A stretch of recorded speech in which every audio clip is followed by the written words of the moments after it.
O que acontece quando um povo que já viu o mar abrir-se ao meio, que comeu pão caído do céu e que atravessou um rio em cheia com os pés secos, decide que Deus não é suficiente e vai buscar os ídolos dos povos ao redor? O livro de Juízes responde a essa pergunta com uma honestidade que corta a alma, e o que ele revela sobre a natureza humana e sobre a paciência de Deus vai ecoar dentro de você muito depois que este vídeo terminar. Seja bem-vindo ao nosso estudo de Pentateuco e Históricos. Sou o professor Willan Santos e hoje nossa jornada pelos livros históricos nos leva ao livro de Juízes, um dos textos mais dramáticos, perturbadores e teologicamente ricos de toda a Bíblia. Juízes, o livro que ninguém inventaria. Nos dedicaremos a estudar o chamado Livro de Juízes, que, além de conhecido, reserva grandes lições para a igreja na coletividade e para o crente na individualidade. Em hebraico, Juízes lê-se Shoftim, que significa justiça. Os juízes foram os vários personagens que Deus levantou para libertar ou julgar a Israel, conforme Juízes, capítulo 2, versículo 16. A importância do livro de Juízes pode ser notada pela mensagem que ele nos traz ao relatar um período de altos e baixos de um povo que, em virtude de abandonar os princípios estabelecidos por Deus, colheu amargos frutos dessa decisão. A percepção da importância deste livro torna-se ainda mais clara ao considerarmos o que Turner nos mostra ao sintetizá-lo em apenas 4 palavras: pecado, castigo, arrependimento, liberdade. São 4 palavras que descrevem não apenas Israel, mas a humanidade inteira em seu relacionamento com Deus. O livro de Juízes é indispensável principalmente porque serve como uma advertência acerca do perigo da apostasia e dos fracassos que dela decorrem. Este livro nos conta pelo menos 8 grandes apostasias de Israel, além de registrar fracassos em 2 áreas importantes: fracasso militar, nos capítulos 1, versículo 1 ao capítulo 2, versículo 9, e fracasso religioso, nos capítulos 2, versículo 9 ao capítulo 3, versículo 6. É um espelho que Deus coloca diante da humanidade para que ela se veja como realmente é quando se afasta dele. O tema central de Juízes. O livro de Juízes é rico em lições espirituais, mas quanto ao seu tema central, utilizemos o que foi apontado por Stanley Ellison: ciclos de fracasso e apostasia sem um líder nacional. Esta definição captura com precisão cirúrgica a essência do que este livro documenta. Não há um herói humano que sustente o livro inteiro. Há Deus, e há um povo que oscila entre a fidelidade e a traição. E é justamente essa oscilação que faz do livro de Juízes um dos textos mais honestos sobre a condição humana que já foram escritos. Da perspectiva arminiana pentecostal, o tema do livro é carregado de ensinamentos sobre a liberdade humana e suas consequências. Cada apostasia de Israel não foi predeterminada por Deus, foi uma escolha livre de um povo que conhecia a lei, havia experimentado a graça e decidiu ainda assim seguir os ídolos, e cada libertação subsequente não foi um mecanismo automático, foi a manifestação da graça de um Deus longânimo que, diante do arrependimento genuíno, sempre responde com misericórdia. A autoria de Juízes. Novamente temos diante de nós a necessidade de apontar o que se tem dito sobre o autor deste livro bíblico. Não diferente de outros livros, a autoria do livro de Juízes também tem sido motivo de grandes debates. Para alguns, trata-se de um livro anônimo, embora haja muitos estudiosos que optam por dizer que Samuel foi quem o escreveu. A tradição judaica afirma que foi Samuel, e há indícios para isso, portanto podemos assim seguir nessa direção, conforme Atos, capítulo 13, versículo 20. A data de Juízes. Assim como sua autoria é incerta, a data em que Juízes foi escrito também o é. No entanto, há algumas referências bíblicas que nos possibilitam ter uma ideia sobre o momento no qual isso se deu. Quando foi escrito, é possível que a monarquia já vigorasse em Israel, conforme os capítulos 17, versículo 6, 18, versículo 1 e 19, versículo 1. Pode ter sido antes que Davi fosse rei de Israel, pois os jebuseus ainda estavam em Jerusalém, conforme o capítulo 21, versículo 25, e assim que assumiu o reinado, Davi destruiu este povo, conforme 2 Samuel, capítulo 5, versículos 6 e 7. Com essas informações não é possível ter uma data estabelecida com precisão, mas podemos ter uma ideia do momento em que isso aconteceu. Objetivos: histórico e teológico. Dedicaremos esta sessão à apresentação do objetivo deste livro, dividindo-a em objetivo histórico e objetivo teológico. O período compreendido é de aproximadamente 410 anos da história de Israel.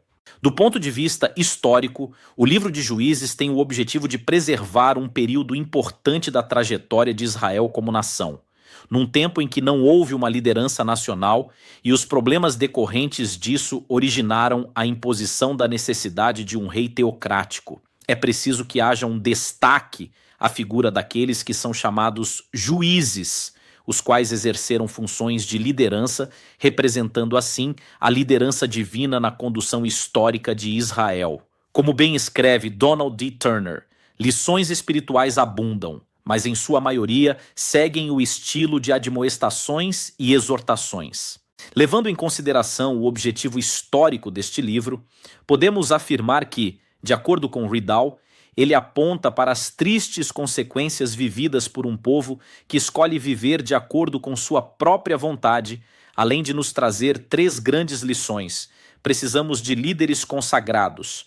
Deus é longânimo, e mesmo em tempos de apostasia, sempre haverá um grupo, ainda que reduzido, de fiéis. Além desse objetivo, o livro de Juízes lança um olhar retrospectivo ao livro de Deuteronômio, tendo em vista reafirmar a necessidade de nos mantermos obedientes à vontade divina, para não sofrermos as consequências da desobediência ali previstas.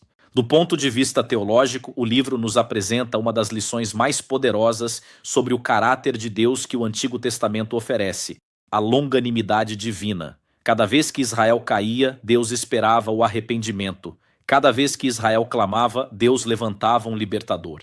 Esta não é a teologia de um Deus que abandona, é a teologia de um Deus que persiste na graça, mesmo sendo repetidamente rejeitado. Para o cristão arminiano pentecostal, esta é uma revelação fundamental. A graça de Deus não é irresistível no sentido de que ela nos force à obediência, mas é persistente no sentido de que ela nunca desiste de oferecer ao pecador uma saída. Esboço de Juízes. O livro descreve uma série de quedas do povo de Deus na idolatria, seguidas por invasões da terra prometida e servidões a seus inimigos, somando ao todo 3 grupos de 7. 7 apostasias, 7 opressões pelas nações pagãs e 7 livramentos. O livro de Juízes pode ser dividido em 3 partes: a introdução ao período dos juízes, a história dos juízes e a infidelidade e imoralidade do período dos juízes. A primeira grande divisão é a introdução ao período dos juízes, nos capítulos 1, versículo 1 ao 3, versículo 6. Os 2 primeiros capítulos e parte do capítulo 3 nos colocam dentro do período posterior à morte de Josué e o início do período dos juízes de Israel. Nessa primeira parte, o livro de Juízes nos informa acerca de alguns povos idólatras, que mesmo com a conquista da terra por Israel, permaneceram ali, influenciando assim as decisões erradas do povo de Deus. Encontramos as nações pagãs entre os da tribo de Judá, nos versículos 1 ao 21, as nações pagãs entre os da tribo de José, nos versículos 22 ao 29, e as nações pagãs entre as demais tribos, nos versículos 30 ao 36. O pecado de Israel resultou em consequências duras, levando este povo ao sofrimento. E por ter desconsiderado a identidade e a realidade de seus inimigos, Israel caiu no gravíssimo pecado da idolatria. A segunda grande divisão é a história dos juízes, nos capítulos 3, versículo 7 ao 16, versículo 31. Depois de apresentar alguns povos pagãos que influenciaram negativamente o povo de Israel, o livro de Juízes apresenta a história daqueles que foram levantados por Deus para conduzir o seu povo num tempo tão desafiador. A primeira opressão registrada é a do rei da Mesopotâmia, nos capítulos 3, versículos 7 ao 11, que durou 8 anos. O juiz usado por Deus para libertar seu povo dessa opressão foi Otiniel, sobrinho de Calebe, tendo sido ele o primeiro dos juízes, e essa liberdade durou 40 anos. A segunda é a opressão do rei de Moabe, nos capítulos 3, versículos 12 ao 31, que durou 18 anos. Deus levantou Eude e Sangar para libertar seu povo, que por 80 anos pôde descansar. A terceira é a opressão do rei de Canaã, nos capítulos 4 e 5, que durou 20 anos. Deus levantou Débora e Baraque, que libertaram o povo dessa opressão, e Israel descansou durante 40 anos. Aqui vale destacar a figura de Débora, juíza e profetisa, que nos ensina que Deus não está limitado por convenções humanas ao escolher seus instrumentos. A quarta é a opressão dos midianitas, nos capítulos 6, versículo 1 ao 10, versículo 5, que durou 7 anos. Gideão foi quem Deus levantou para libertar a Israel, e o descanso durou 40 anos. Além de Gideão, Deus levantou outros juízes neste período, tais como Abimeleque, que julgou por 3 anos, Tola, que julgou durante 23 anos, e Jair, por 22 anos. A quinta é a opressão dos filisteus e amonitas, nos capítulos 10, versículo 6 ao 12, versículo 15, que durou 18 anos. Os juízes usados nesse período foram Jefté, durante 6 anos, Ibzan, por 7 anos, Elon, durante 10 anos, e Abdom, que liderou por 8 anos. A sexta é a opressão dos filisteus, nos capítulos 13 ao 16, que durou 40 anos. O juiz libertador usado por Deus para livrar seu povo foi Sansão, que liderou durante 20 anos. Como bem sabemos, Sansão é o tipo de líder a não ser seguido como modelo a ser imitado. Sua vida é um retrato contundente de como o dom sem o caráter produz tragédia.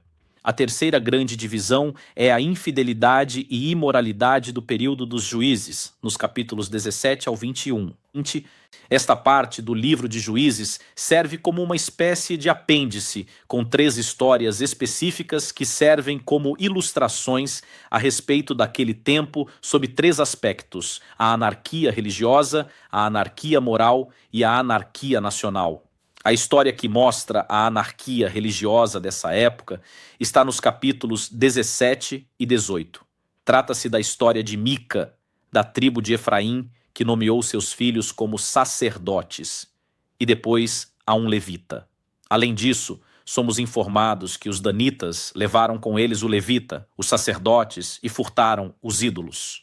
A história que mostra a anarquia moral dessa época está no capítulo 19, que nos conta a história do levita de Efraim junto de sua concubina em Gibeá, uma das narrativas mais perturbadoras de toda a Bíblia, que demonstra até onde chega a depravação humana quando um povo abandona os fundamentos morais de Deus. E a história que mostra a anarquia nacional dessa época está nos capítulos 20 e 21, nos quais somos informados que a tribo de Benjamim foi reduzida a 600 homens e que os israelitas conseguiram esposas para eles. Conclusão. É assim que o livro de Juízes é concluído, não restando dúvidas de que o propósito disso é o que Donald D. Turner sintetiza com maestria. Esses relatos do livro de Juízes nos fornecem detalhes da terrível enfermidade do pecado em que caiu a nação escolhida, quando se afastou de Deus. Vemos os sintomas, as manifestações, as causas e os resultados da enfermidade da idolatria e do afastar-se de Deus. Lidas estas histórias em particular, fazem-nos aborrecer o pecado, fazem-nos reconhecer a depravação do coração humano e nos levam a clamar a Deus para que ele nos guarde de semelhantes excessos. Para o cristão arminiano pentecostal, Juízes é um manual de espiritualidade invertida. Ele nos mostra o que não devemos ser para que possamos entender mais claramente o que devemos ser. Cada juiz imperfeito, cada ciclo de apostasia e cada milagre de restauração apontam para a necessidade de um Salvador perfeito, de uma liderança que nunca falhe e de uma aliança que nunca seja quebrada por parte de Deus. Juízes nos prepara para Cristo, não mostrando quem o tipifica, mas mostrando por que ele é absolutamente necessário. Cada página deste livro grita que o ser humano, entregue a si mesmo, caminha para a ruína. E cada ato de libertação divina proclama que a graça de Deus é mais forte do que qualquer apostasia humana. Sendo assim, é necessário estarmos atentos e em oração para que Deus nos guarde do mal da idolatria e do afastamento de sua presença. Se este estudo abriu seus olhos para a seriedade da apostasia e para a grandeza da misericórdia de Deus que nunca desiste do seu povo, deixa o seu like agora, compartilha com alguém que precisa ouvir que Deus ainda está no controle mesmo nos tempos mais caóticos e se inscreve no canal para não perder nenhum vídeo. Aqui você encontra teologia sólida, exegese profunda e a Bíblia sendo ensinada com rigor e compaixão. Que Deus abençoe você ricamente e até o próximo estudo.